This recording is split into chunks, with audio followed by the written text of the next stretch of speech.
Okay, so we got the Eight of Swords today. There's some water, there's earth, and of course the air element of the swords, the mind. So, like the Five of Swords had to do with conflict, between difference of opinions, or battle of words. The Three of Swords, that was like old pain, trauma, and, stuck inside the heart, mind. So there's a combination here going on. So I would say this is like being stressed and traumatized by something that happened. Whoever stuck these swords in the ground and tied this woman up and blindfolded them, they're long gone. And she has yet to free herself. Because it's not like she's tightly bound or anything. The puddles here, that could be like shallow emotions. Some leftover residue of a past traumatic experience that she is stuck in right now. So feeling stuck in the mind, the stagnant energy, because this isn't flowing water. Maybe holding one's breath, feeling constricted in breathing, feeling like one can't see, one can't move. Number 8, we look at the number 8, we put it on the side, that's infinity or infinite time. So, that's like the past and the future, and what links them together is the present moment, or the person, right, that thinks about them. The past is memory. The future is the imagination. It's guessing, the patterns that history, or our personal history, we might project that into imagined future. And it might hold us back. It might keep us feeling stuck. But the danger is past. The possibility of freedom is there. One only has to be daring and free themselves.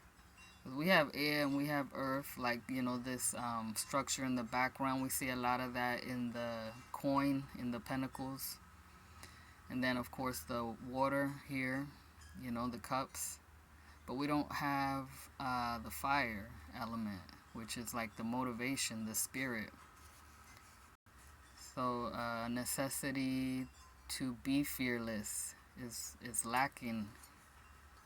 She's got orange on for our emotions. Our soul being restricted by our imagination. The third eye, that's not just indigo but also white, and so that has to do with inner sight. So what is she seeing? What is she telling herself? Like, oh, I better not move because I know what has happened in the past and I don't want it to repeat in the future, so I'm just not going to move at all. All of this earthy colors, all this groundedness, the root chakra, survival, that's what she is concerned about. That's what fear is about, making sure that we protect ourselves from real danger. But again, this is more about the danger that is in the mind, the past. Because she is alive still. She has her life. Whatever has happened, she's still standing. So a need to free oneself mentally is shown here. The gray tells me that presently there is no real danger, and there's no mistake anymore. Sometimes we hold ourselves back or keep ourselves tied up for the fear of failure. But anything is possible as long as we take the blindfold off you know, shimmy our way out of here. Like, be fluid like water, relax. She's very tense, right? So this is the tension of the mind, afraid of the cycles repeating. But the way to transform that is to be aware in the present moment. Be aware of what you was thinking, the pain of the past. Bring it to your attention to be healed with the healing waters. And do not fear future conflict, that you might find at home or, with other people. It's just an opportunity for change, transformation, learning something different, the variety of life, a learning experience.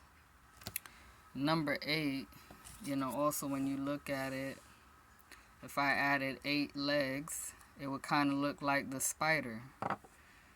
And like in books like Ted Andrews' Animal Speak, it's a great book. I love that book because it talks about animal symbolism and the spider, how she is seen as grandmother.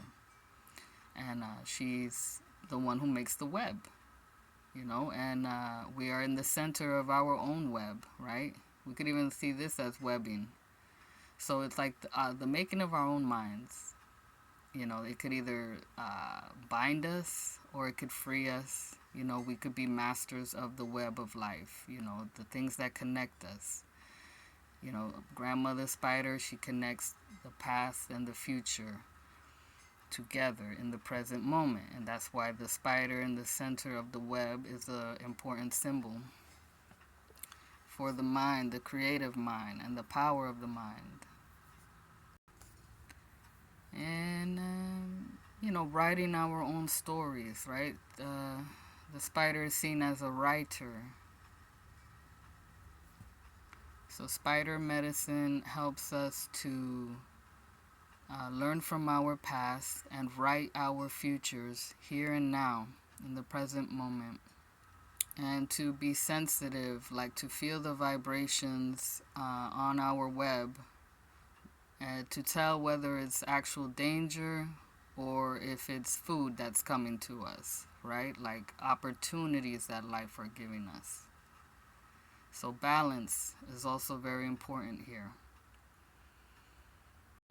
So you see one foot forward here, one foot slightly back. So this may be the beginning of her waking up to her situation, that the danger is gone and she can move on, right? But you have to be aware of that. Have to take that chance and get moving. Do not let yourself stagnate. Take a nice deep breath. Continue breathing through all of life's challenges. Breathe through the pain to get you through it and to heal. So I'll leave it there, and you contemplate this. And thank you so much for listening to this humble interpretation of the 8 of Swords. Peace.